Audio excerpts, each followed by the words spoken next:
Hi, I'm Jordan. I'm Sam.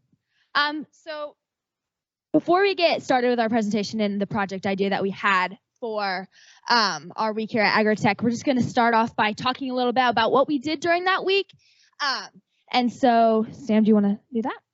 So during our week at Agritech, we learned basically a whole bunch of different processes of turning waste to value. And so a couple of them that were pretty cool were Steve Costello at the Paper Lab. We learned how to turn the fiber waste into paper sheets, which was pretty awesome. And then at the farm, we turned the onion skins. We dyed the t-shirts with onion skins, so that was also really cool. Yeah, and a couple of more photos that we didn't show up here. We also did a bunch of little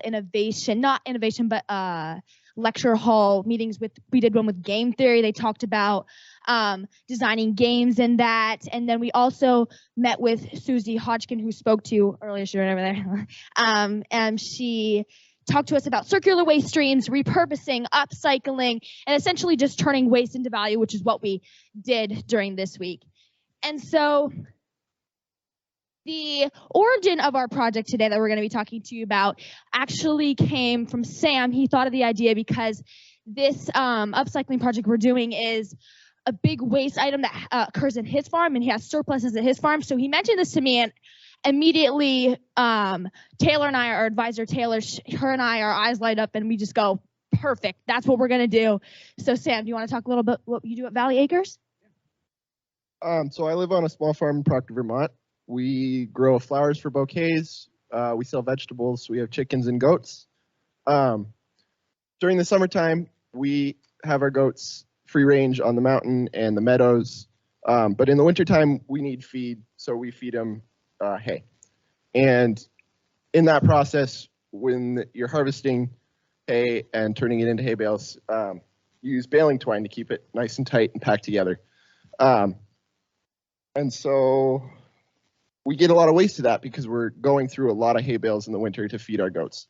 You want to go to the next slide? So baling twine is made up of 100% polypropylene.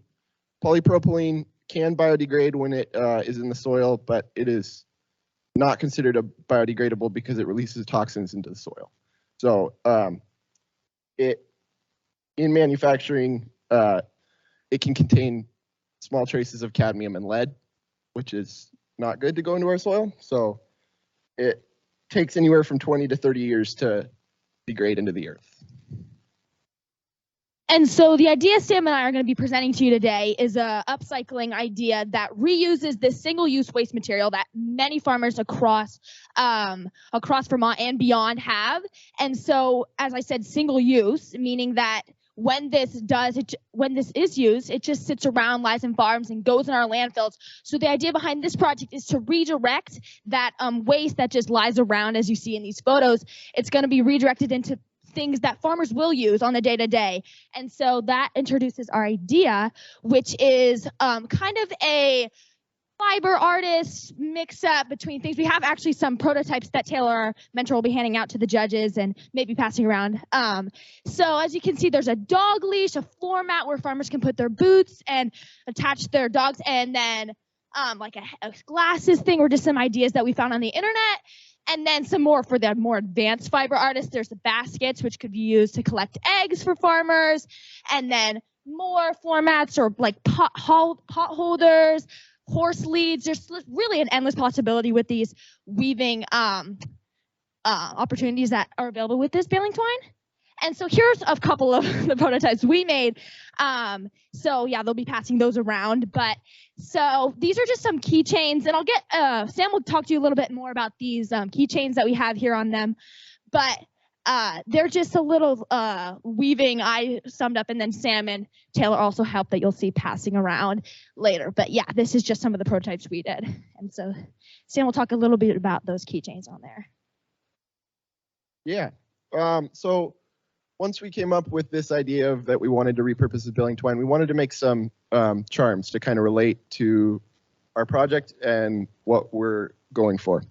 The cool thing about these charms, they're made of natural hemp fiber paperboard from Steve. He made those. And so it was really cool. We got to use the laser cutter in the Fab Lab and start prototyping, trying to make the charms. As you can see, it didn't start out great. It was running a little bit too hot and had a little bit of fire going on, which was fun. But yeah, we got it dialed, and we're pretty happy with how it turned out. Pretty good. Yeah, and so just the idea, this actually was my idea to make a keychain little with a logo on it. And so the idea behind the keychain with a logo is just to add that sense of community with these upcycling baling times. So the idea is to create sort of a place where people who did upcycle and repurpose their baling time to kind of find a sense of belonging. And so that might also add a little bit sense of like people urging to want to do this more if it's kind of a more recognized thing like this. So that's the whole idea behind this little baling twine symbol that we have going here. And so we did decide to do that on those keychains. And so, yeah, just going to quickly cover this real quick so we can not take too much more of your time. But so this just opens up the bigger, larger conversation of all the single-use waste items that do happen and have in these farms in Vermont and beyond. And so, as you can see, the wrap for the bales and the pesticide containers are just not used. And so we're just trying to use a small little part of it and take that out of our landfills, even as our 1 week gave us. And so that's what we came up with. But we're just trying to open people's eyes to what really happens and what's really wasted in Vermont and beyond. Yeah. And then another waste source that we found is, even though organic farming is good in a lot of senses, when you're not using pesticides, you have to come up with different solutions to curb those problems. So for organic farming, lots of farms use plastic mulch to curb the weeds, keep the soil moist and in good condition for optimal growing. And then on the right here, that's plastic netting that usually keeps the bugs and other animals or stuff away from the plants. And some farms are actually choosing to switch to corn-based and other biodegradable plastics, but for the most part, it's still single-use plastic. All right, and thank you so much. We just want to give a special thank you to Steve Costel, Taylor, our advisor, and all the other advisors that we had with us, and then also Susie for talking to us and stuff like that. So thank you so much. All right, bye.